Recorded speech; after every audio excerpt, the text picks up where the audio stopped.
She vanished after a quiet church choir rehearsal. Her daughter waited at the door, but Alice Monroe never came out. 2 years later, a forgotten hymnal reveals a hidden message and a trail buried by silence. Can the truth survive when everyone else has let it die? And if no body was ever found, could she still be alive?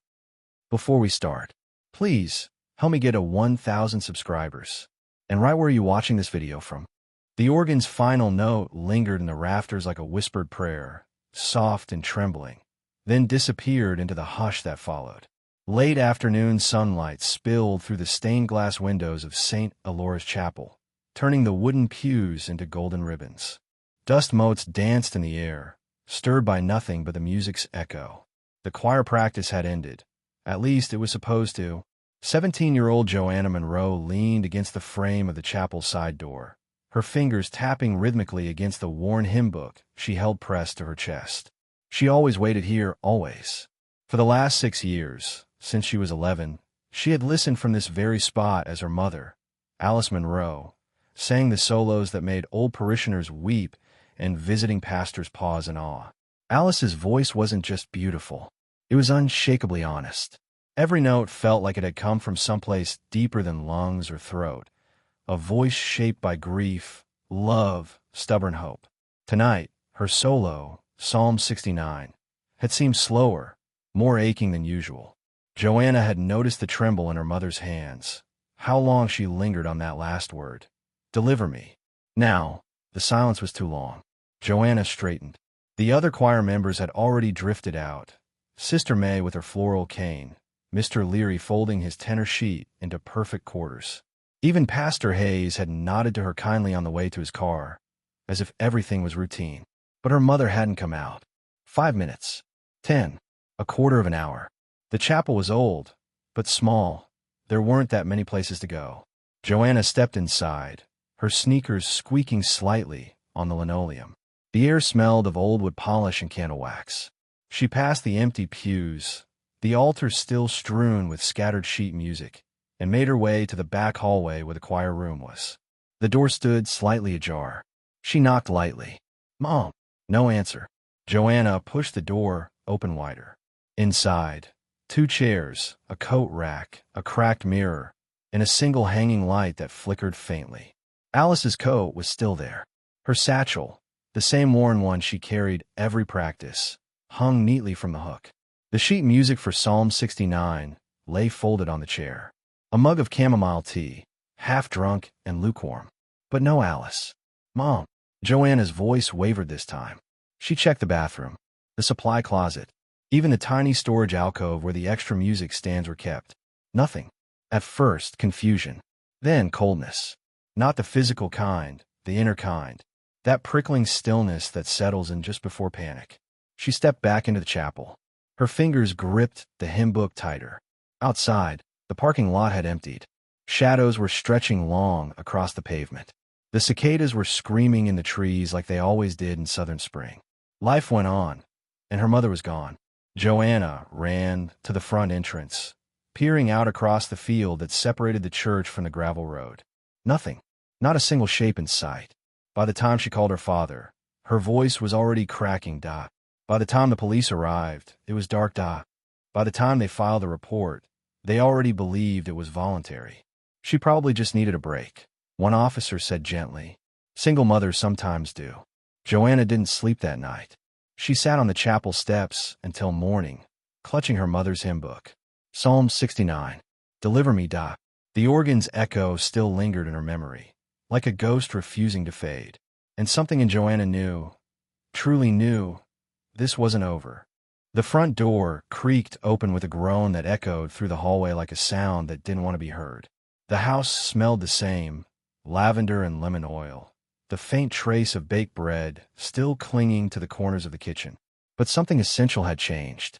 It wasn't just absence. It was hollowness. Joanna stood in the doorway for a long moment, unable to move. The lights were still off. No one had bothered to turn them on. Or maybe no one had dared to step inside. Her father was in the car. He hadn't said a word since they left the church. Just gripped the steering wheel and stared ahead with that fixed, heavy expression he wore too often now. He hadn't even come inside when she asked. His silence said enough. She walked in slowly. Each step creaked against the wood floor like a warning. The living room was untouched, throw blanket folded on the armrest, a coffee mug still sitting on the side table, a book of daily devotionals open to May 3rd. Even when all is hidden, the Lord sees you. Joanna paused in the doorway of her mother's bedroom.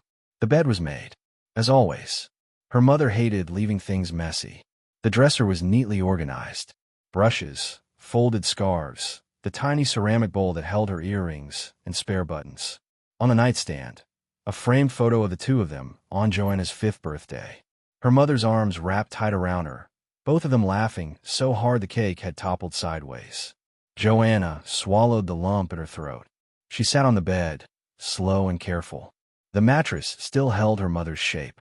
She ran her fingers across the quilt, hand-stitched, faded at the edges. The smell of her perfume still clung to the pillow. Then, the closet. She opened it with trembling hands. Nothing was missing. All her clothes still hung in order.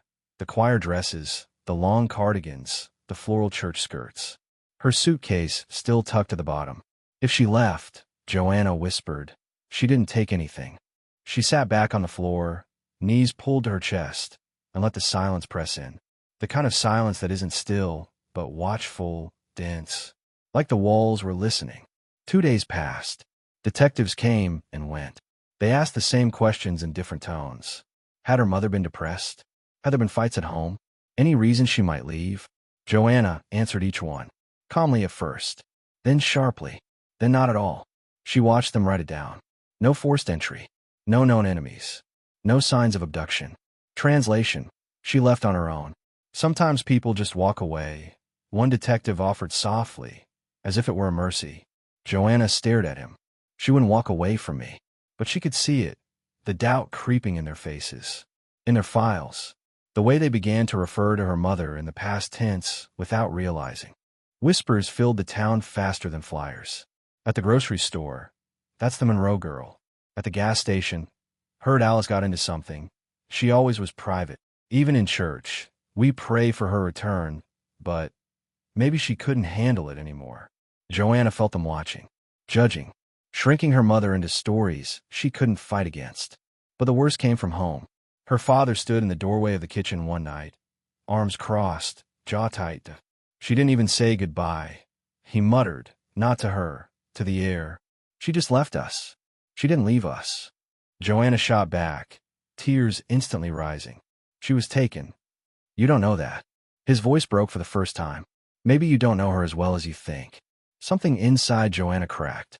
And for the first time, she felt completely alone. She curled up that night in her mother's bed, arms wrapped around the hymn book she still refused to let go of. Psalm 69. Save me, O God, for the waters have come up to my neck. But no saving came, just silence, and the low creak of the house settling into its emptiness. 2 years passed like water dripping from cracked pipe, slow, relentless, and impossible to stop. There was no grand moment when the world changed. No thunderclap or revelation. Just the small erosion of time.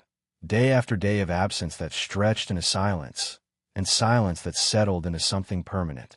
Joanna Monroe turned 19 in the back corner of Marigold County Library, reshelving history books alphabetically by author. She'd started working there part-time a few months after the search was called off. Mrs. Pendleton, the head librarian, had offered it quietly, with a kind smile and no questions. The quiet suited her. The library became her refuge, its rows of forgotten knowledge, its dusty corners, the way it asked nothing of her except stillness and order. She liked the rules here. She could follow them. Every morning she tied back her hair, pressed her blouse, and disappeared between the shelves. But nothing truly disappeared. Sometimes she would dream of her mother, not the nightmare kind, the crueler kind. Vivid, soft dreams where Alice Monroe stood in the kitchen humming Psalm 69, flour on her hands, eyes twinkling. Sometimes they sat on the porch together, fingers intertwined. Sometimes they just stood in the church, side by side, saying nothing at all. And then, Joanna would wake up, back in her tiny room above the garage apartment she now rented alone. Back in her too quiet world. She still kept the hymn book, still read the verse every night like it was a puzzle waiting to crack open.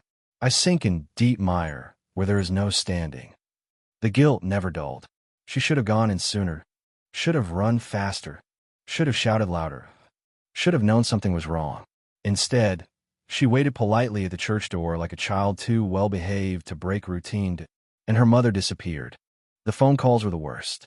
They started 3 months after the disappearance, a number with no ID, no voice on the other end. Just breathing. Static. Click. Then nothing. Then again, 3 weeks later. A longer silence. She reported them. The police said it was likely a prank. Or grief-induced hallucinations. Maybe let the number go. They said. It's not healthy to hold on. She changed her number. They still came. Once a whisper, barely audible. Joanna played it back 24 times. Still not sure if the voice had said don't or done. She saved the recording anyway. Sometimes, in the middle of alphabetizing fiction, her breath would catch for no reason. A woman with long brown hair in the corner of her eye, and her body jolted. A laugh that sounded just too close to her mother's, and she froze mid-step. But always, it was someone else. A stranger. A memory that didn't belong to anyone but her. And then came the forgetting. Not the big things, her mother's voice, her laugh, but the little things. The sound of her footsteps on the stairs. The exact way she tied her apron. The perfume she used. Something with violets? Maybe lavender. Joanna couldn't be sure anymore. Memories, once sharp, now floated like reflections in murky watered. You could still see them, but you couldn't touch them.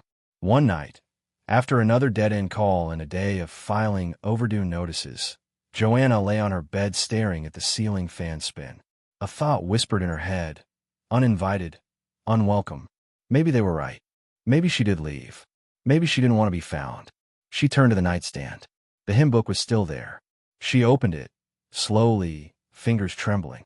Psalm 69. The ink of her mother's markings had started to fade, but the words were still there. She read them out loud in the dark. Her voice cracked, then broke. Then she wept. Not the loud, violent sobbing of that first year, but the quiet kind, like something unraveling softly from the center. The notice came on a Thursday afternoon, printed on cream cardstock, and stamped with the old church's faded seal. St. Alora's Chapel will be temporarily closed for restoration. Select furnishings and materials will be transferred to the county archive and local volunteers. Joanna blinked at the letter as if it had come from another world. She hadn't set foot inside that chapel in almost a year. Not since the night of the vigil, the one where the candles kept blowing out in the wind and no one dared say her mother's name out loud. Now the past was being packed into boxes.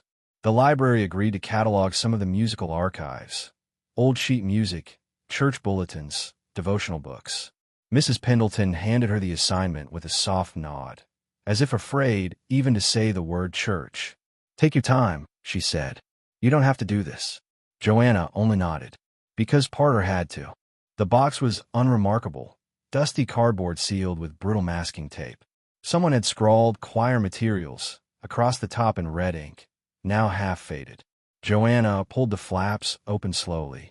Inside, hymnals, dozens of them, some with peeling covers, others warped by age and humidity. She recognized them instantly. She'd held these in her hands every Sunday since she was 5. Her mother's voice floated up in memory. Take the blue one. It has better margins. She almost smiled. She sorted mechanically at first. Checked the spine, scanned for notes, logged the year. But halfway through, her fingers stopped. One hymnal was heavier, thicker. It looked just like the others, same cloth-bound spine, same faded gold lettering. But the cover had a subtle pressure, like it had been opened and closed more often than the rest. She flipped it open. Page after page was underlined. Not highlighted, but notated. Small ink loops around lyrics. Tiny arrows in the margins. A system. A code. Joanna's breath hitched. Then she saw it, tucked between pages 214 and 215. The place where Psalm 69 always was. A small yellowed slip of paper protruded slightly from the edge. Almost invisible. Her hand trembled as she pulled it free. It wasn't just paper. It was a music sheet. Handwritten. Sloppy. Rush notation. Not her mother's usual careful hand. The notes had no melody she recognized. Dissonant. Fragmented. but the tempo marking at the top read deliberato, urgent. On the back, one phrase in blue ink. Psalm 69, not just music. Joanna froze. The words didn't make sense. Not yet. But they felt charged, as if they vibrated with something alive. She turned back to the page and the hymnal. The lines of Psalm 69 were covered in dots and symbols. Crescendos where none should be. Brackets drawn not for music, but for something else. A pattern.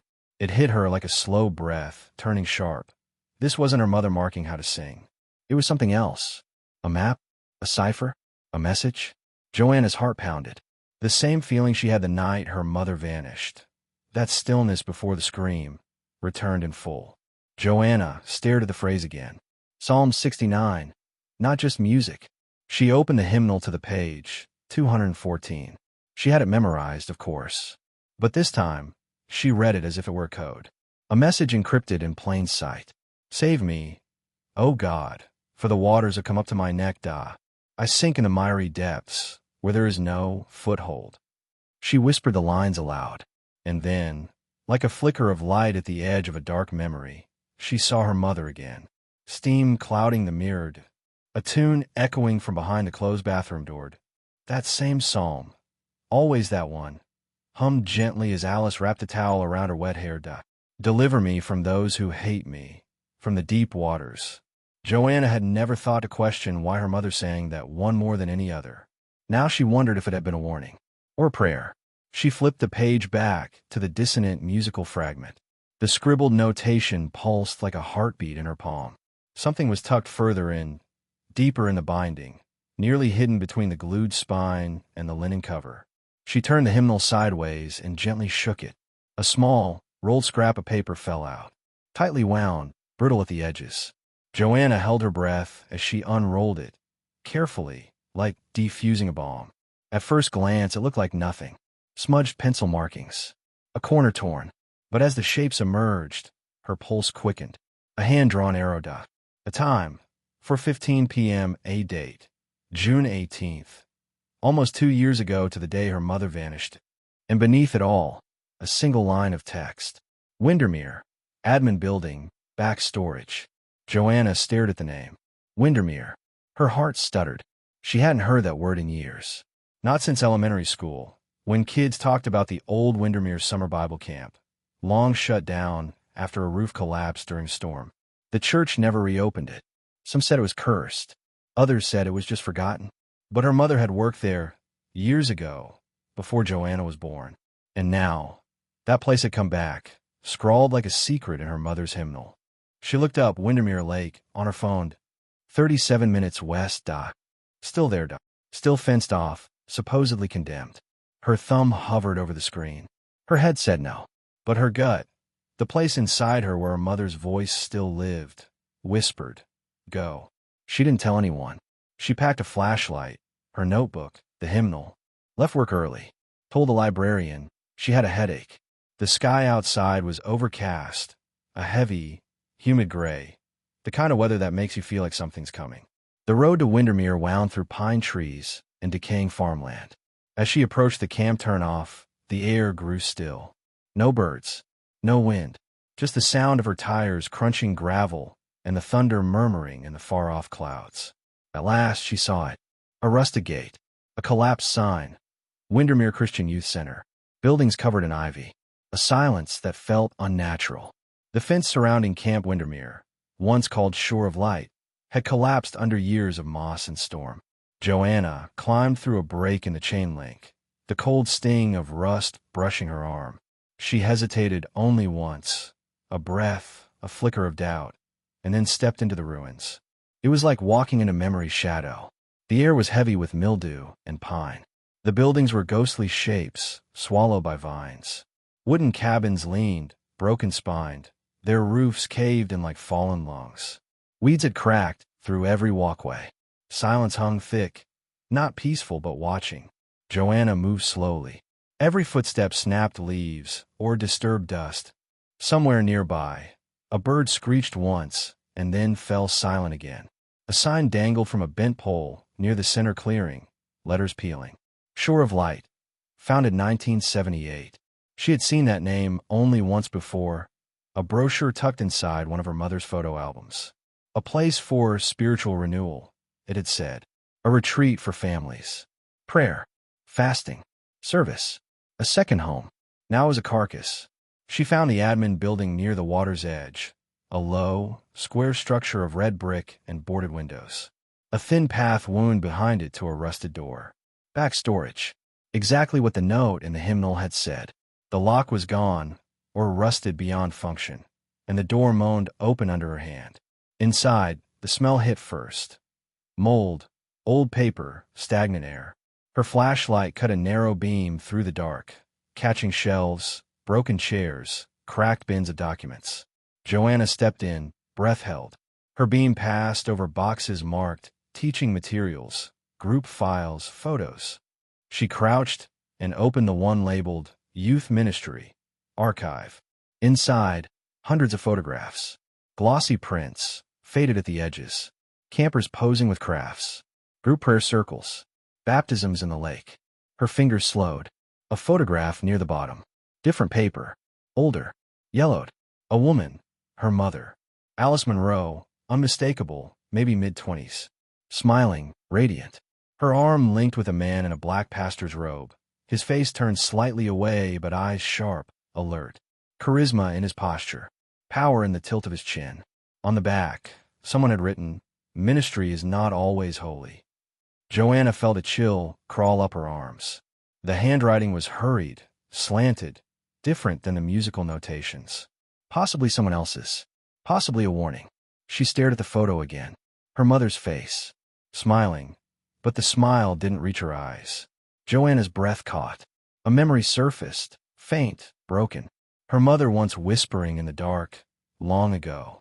Some people wear the cross so well, you don't notice the knife behind it. She had thought it was metaphor, a lesson.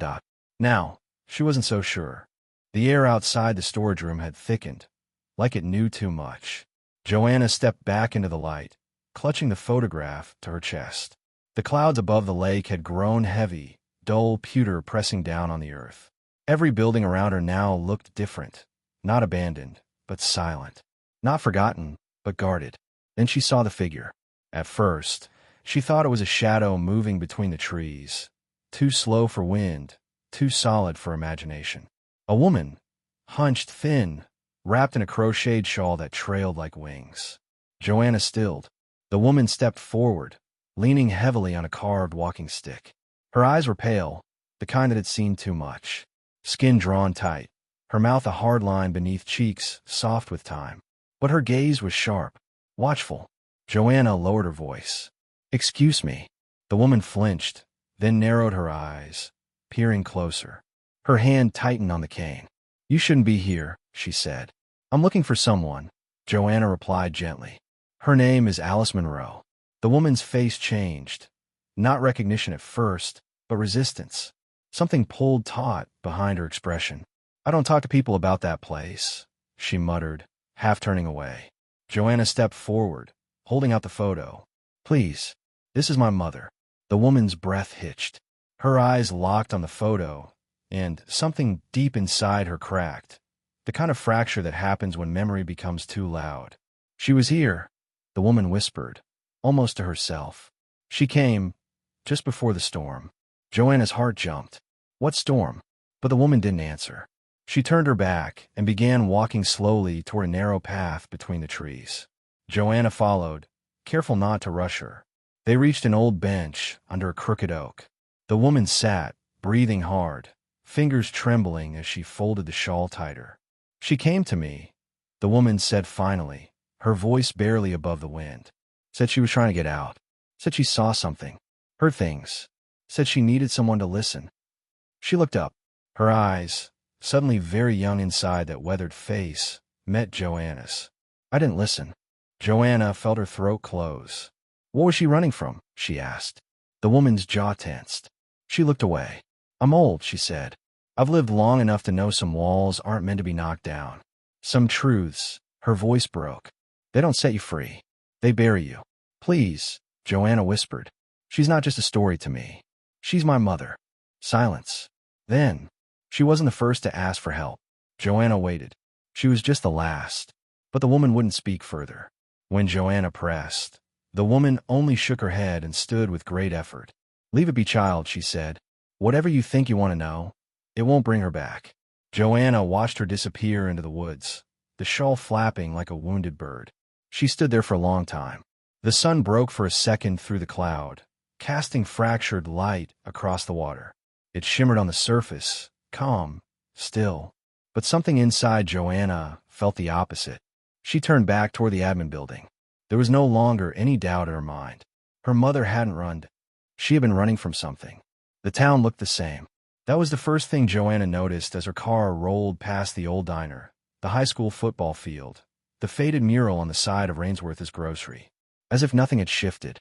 As if the silence of the past 2 years hadn't left fractures in the foundations. But she wasn't the same. She gripped the photo of her mother and the nameless preacher tight in her jacket pocket. There were answers here. Somewhere in the quiet. Somewhere behind polite smiles and sacred words.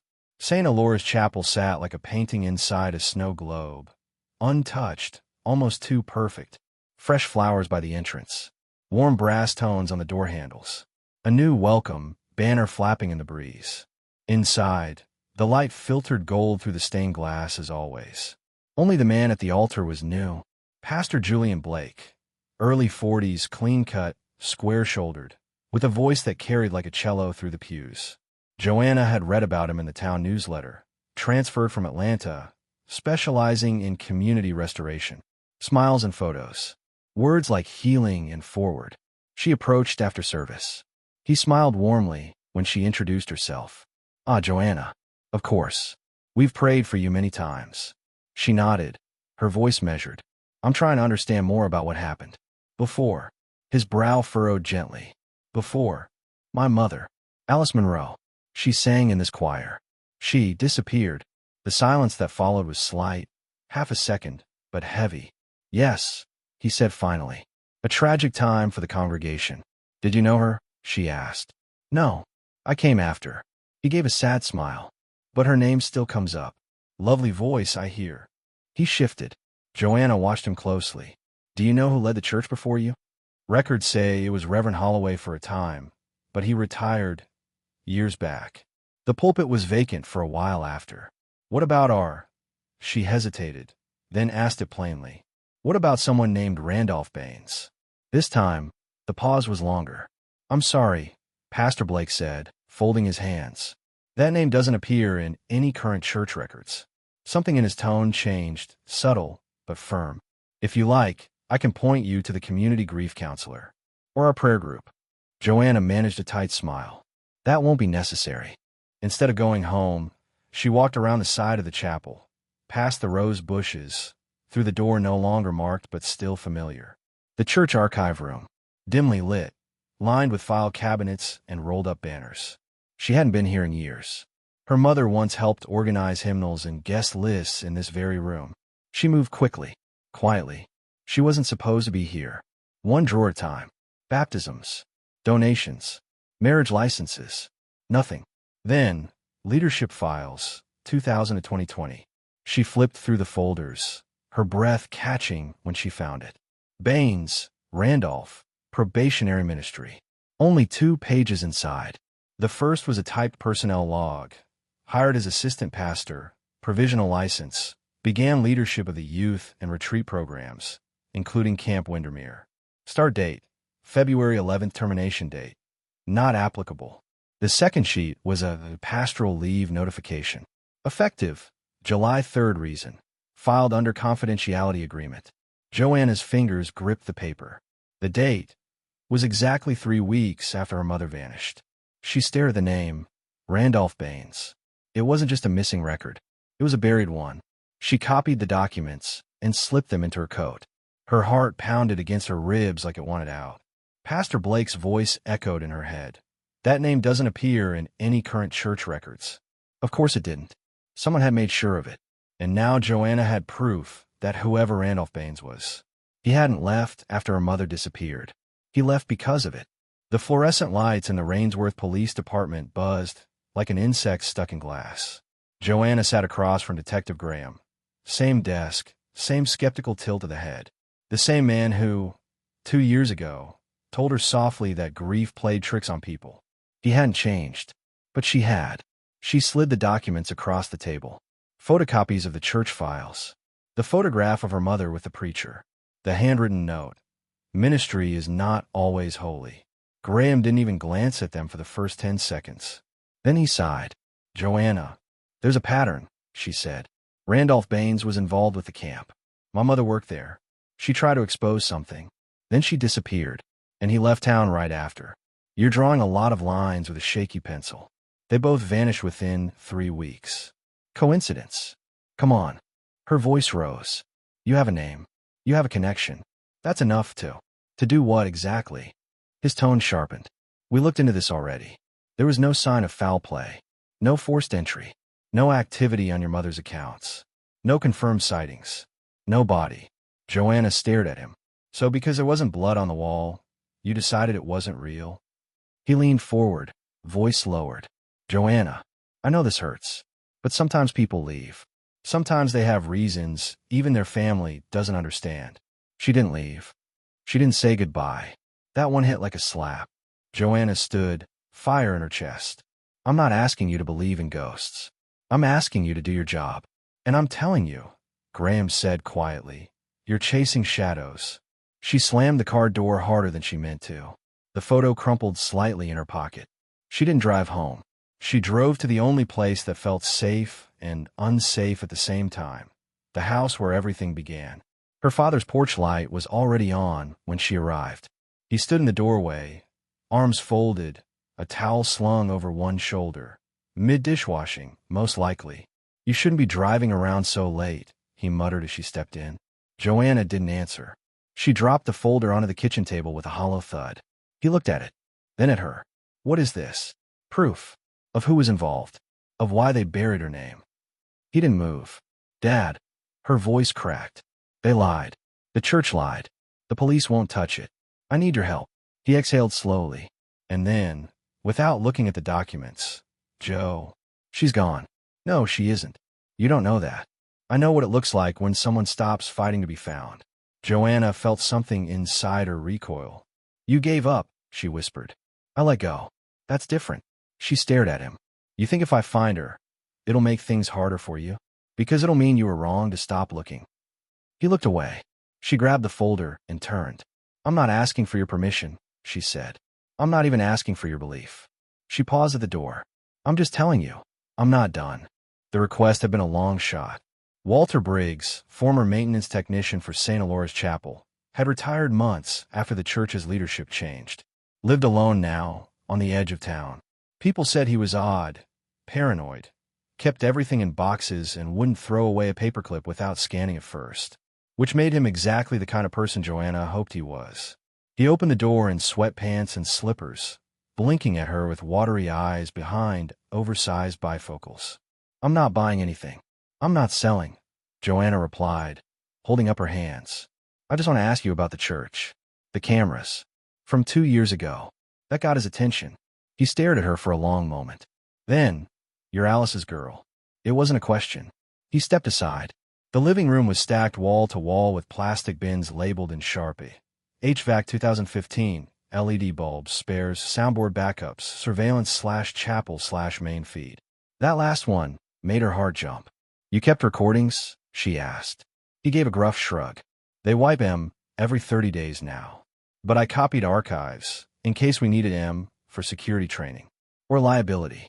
People fall on holy floors all the time. He fished out a portable hard drive from a drawer. June 18th, right? He said. Joanna blinked. Yes. How did you? I remember. That was the day the system glitched and rewrote the night logs. Except not all of them. He plugged in the drive. You sure you want to see this? Joanna nodded, jaw tight. The footage was grainy, time-stamped in yellow at the bottom. 06/18, 4:17 p.m. A fixed wide-angle shot of the rear corridor of St. Alora's, just past the choir room. Dim lighting. Dust in the air. A door at the end, leading to the parking lot. At first, nothing. Static quiet. Then movement. Joanna leaned closer. A figure appeared from the left. Alice Monroe. Unmistakable, even in low resolution. Her walk, her posture, the way she held her hand back. She looked over her shoulder once, not in fear, but in hesitation, as if weighing something heavy. Then another figure stepped in a frame behind her. A man, not forceful, not dragging her, but walking beside her. He reached for her hand, gently, and she took it. Joanna's breath hitched. The man's face was partially obscured, hat brim low, camera angle too high. But his walk, the way his shoulders dipped, the pace of his stride, something about it pulled a string in her mind. She paused the footage, rewound, slowed. There, on his right hand, a silver ring. Not thick but distinct. She zoomed, barely legible through the haze of pixels. But there, a curve of lettering etched into the band. Swell. Joanna stared, sure of light. Her fingers clenched the table edge. Do you recognize him? She asked Briggs. He squinted, then shook his head. Could be one of the older deacons. Or one of the Windermere group. They used to share volunteers. Not sure. That ring, though. He looked at her. Only staff got those. You had to complete a certain number of spiritual service years to earn one. They called it covenant mark. Joanna sat back, heart racing. Her mother didn't leave alone. She went with someone, willingly, or believing she had to. And whoever it was, they wore a symbol that tied them directly to the same camp, the same ministry, the same hidden circle. Joanna copied the file to her phone. Thanked Briggs. Left his house in a storm of adrenaline. As she drove home, the image looped in her mind, her mother reaching out, fingers clasping his. Why? What did he promise her? And did he break it? The symbol on the ring haunted her. Joanna couldn't stop seeing it. The curve of letters, the silver glint. Swell. Not just shore of light. It was something else, something deeper, something protected. She remembered now. A whisper from the past. One of her mother's odd remarks, tossed off while folding laundry. There used to be a group called Paradise on Earth. Some people don't come back for paradise. At the time, Joanna thought it was poetic.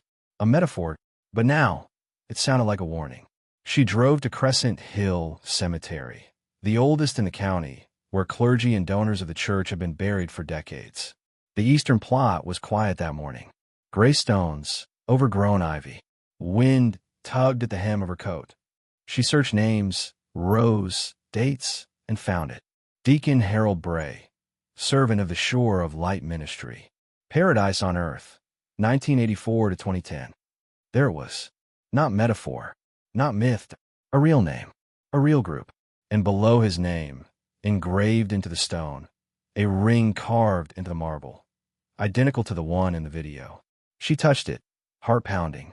Whatever Shore of Light was, Paradise on Earth had been its shell, or its cocoon, and her mother had gotten too close.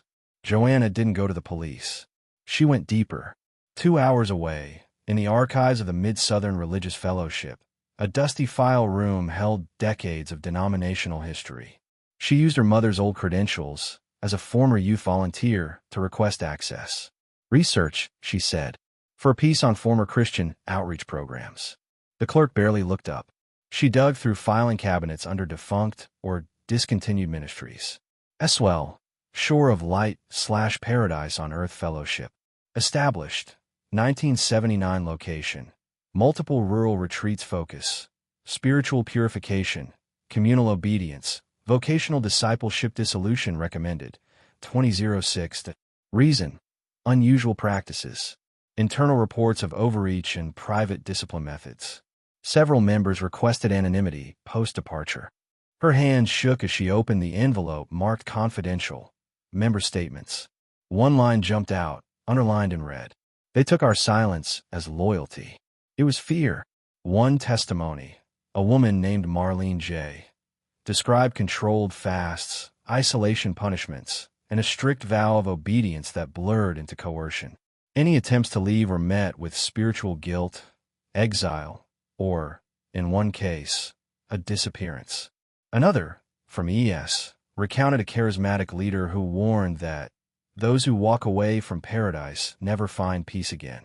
They said the community kept detailed logs, that the camp by the lake was a testing ground for deeper initiation.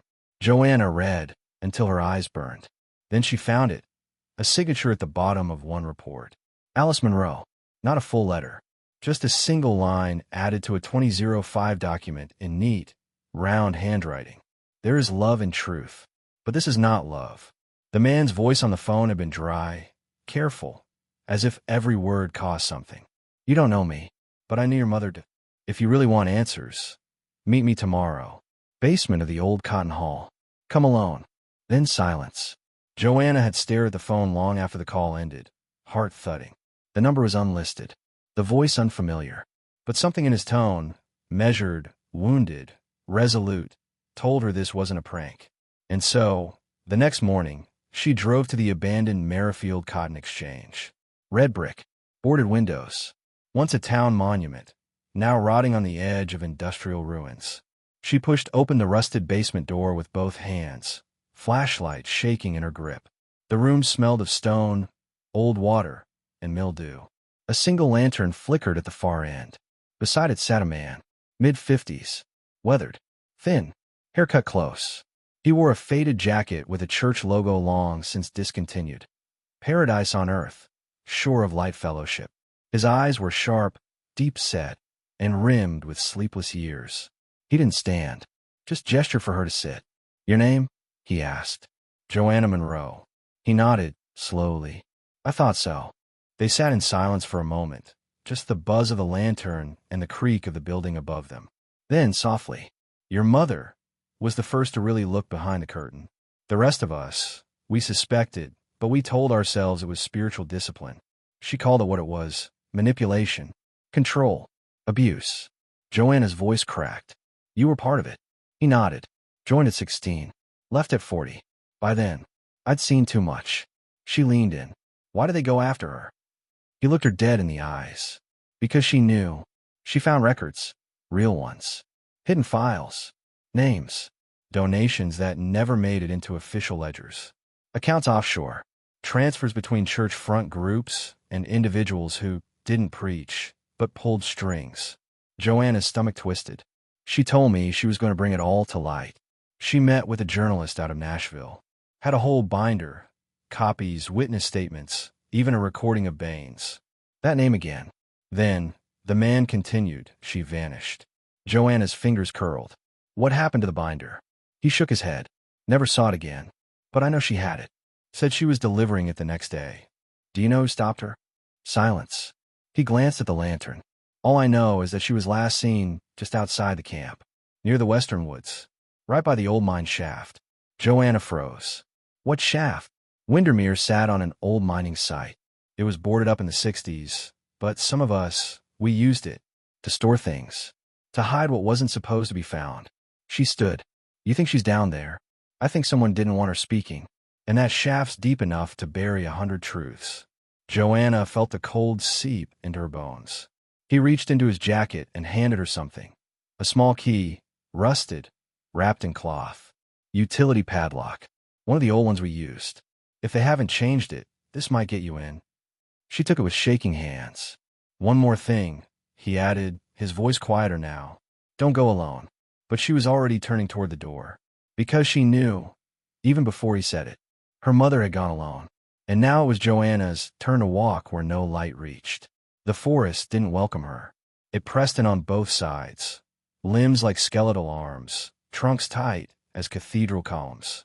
Moonlight fractured on wet leaves, and every step on the old trail felt like it echoed too loud, too far. Joanna had waited until after midnight. The police wouldn't have listened. No one else would follow her. Just a girl with a lantern and a borrowed key, chasing whispers through shadows. She passed the chapel ruins, the skeletal cabins of Windermere. Deeper, farther, past where the trail ended. And then she saw it.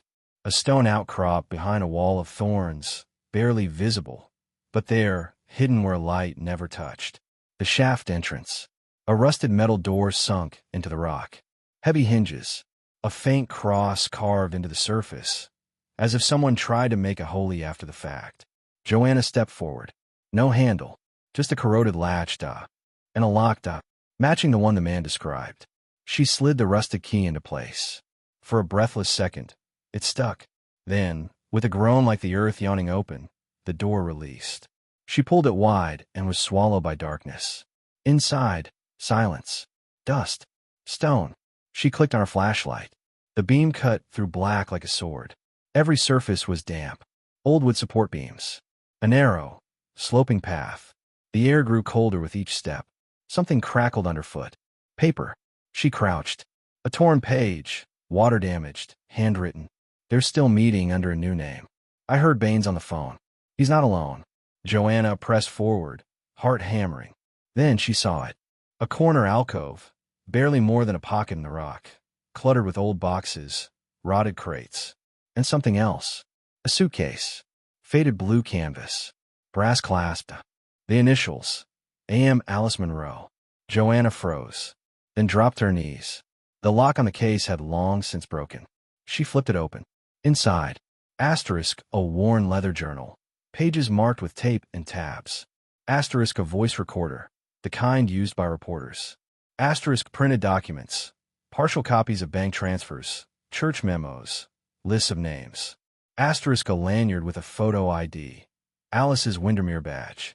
Joanna opened the journal first, her hands shaking. June 5th, I have enough now. If anything happens to me, it's in here. They can't say I didn't try. June 11th, Randolph suspects. He asked about the file room. I lied. Badly. June 17th, I meet the journalist tomorrow. If I make it. If not. Joanna flipped to the last page. It was smeared, rushed. They know. Someone followed me after choir. I'm hiding this. If you find it. The sentence ended there. Torn. Cut off. Joanna swallowed. Then clicked the recorder. A crackle of static. Then her mother's voice. Soft. Low. Resolute. If you're hearing this, I didn't run. They'll say I did. But I didn't. I stayed to fight, to speak, Remember this. The truth doesn't vanish. It just waits. Joanna clutched the recorder to her chest, tears spilling silently. Her mother's voice had survived the silence. And the names on those papers, they would survive too. The shaft creaked. She turned, beam catching a distant shimmer. Another door. A shadow behind it. Her breath caught. Was someone there? But when she moved closer, the shadow was gone. Only the cold air remained, whispering down the tunnel like breath. She left the mine before sunrise. Bag in hand. Recorder safe. Heart on fire. Joanna Monroe had what they buried, and she wasn't going to keep it quiet. The newsroom buzzed like a beehive under pressure. Joanna sat across from a woman in her 30s, wire-rimmed glasses perched on her nose, voice calm but clipped. Her name was Dana Lee, senior reporter at the Southern Inquiry, a regional investigative outlet known for uncovering political cover-ups and forgotten crimes. Dana had listened in silence as Joanna played the tape. Then she listened again. Then she asked one question. Do you still have the journal? Joanna slid it across the table without a word. What followed happened fast. A team of legal and editorial advisors was brought in. The documents were scanned, verified, cross-checked. Joanna sat with them for 6 hours as they cataloged names, account numbers, and connections that stretched far beyond the chapel and the camp. Randolph Baines, 2 former pastors, a counselor tied to a suspended youth rehab facility, 3 members of the so-called Spiritual Development Board, now working under new organizations, and a thread of silence running through all of them, until now. By the end of the week, the headline broke. Paradise Unmasked. Inside a cult that hid in plain sight. Below it, photos. Her mother's name. Evidence of coercion, financial laundering, spiritual abuse. Within 48 hours, local authorities were forced to reopen the case. A raid followed. The last known address for Randolph Baines, a rented house under a different name, 2 counties west. Officers recover hard drives, documents, and partial recordings matching the ones Joanna had found. 3 arrests, 2 federal warrants, 1 grand jury inquiry, and still, no word from Alice. Until the 3rd night after publication, Joanna sat alone in her apartment, the TV flashing muted news reports of the unfolding scandal. Her phone buzzed once. Blocked number. She answered without speaking. For a moment, only silence. Then, a voice, soft, scratchy, breathless. 3 words. You found me. Joanna's breath caught. Mom. But the line had already gone dead. She stood frozen, the echo of that voice racing through her bones like a storm tide. It was her. She was alive. She had seen the article. or someone had shown her. Somehow, somewhere, she had survived. Then the text came. A single pin drop on a map.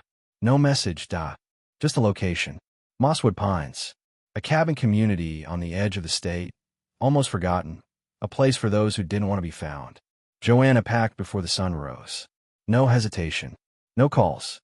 The road stretched dark and winding through the woods, her headlights slicing through fog like memory through silence. She drove past motels and diners, gravel shoulders and empty bus stops, heart thudding with every mile. At last, she turned onto a narrow, tree-lined lane. The trees parted. A single wooden cabin stood at the end. Curtains drawn. Porch light flickering. Joanna stepped out of the car. The wind moved. The door creaked open, and a figure stepped into the light. The forest was hushed, as if the world had paused to breathe with her. Joanna stepped slowly toward the porch, gravel crunching underfoot. The air smelled of pine and old smoke.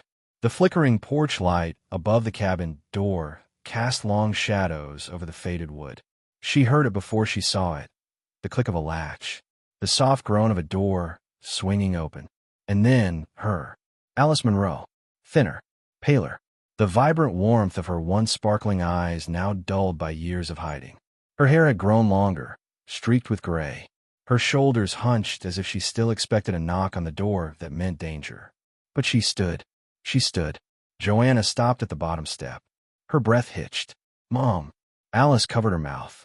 Her knees buckled, but she didn't fall. She whispered her daughter's name like a prayer that had waited too long to be answered. Joanna ran up the stairs and fell into her mother's arms. Tears, shaking, fingers gripping as if to be sure it was real. They didn't speak at first. There were no words big enough for the time lost. Only the rhythm of breath, heartbeat, and the breaking silence of reunion. Inside, the cabin was small but warm. Clean, quiet, a cot in the corner, a kettle on the stove, stacks of notebooks, most unopened. Alice had lived in the space between fear and memory, alone, under another name, moving from place to place, always one step ahead of being found. "I saw the article," she said softly, voice hoarse from disuse. "I cried all night. Not from fear, from hope." Joanna held her hand. "Why didn't you call?" "I didn't know if I could. Not until I saw the photo, the journal, that you found it, that you knew." She paused, tears streaming again.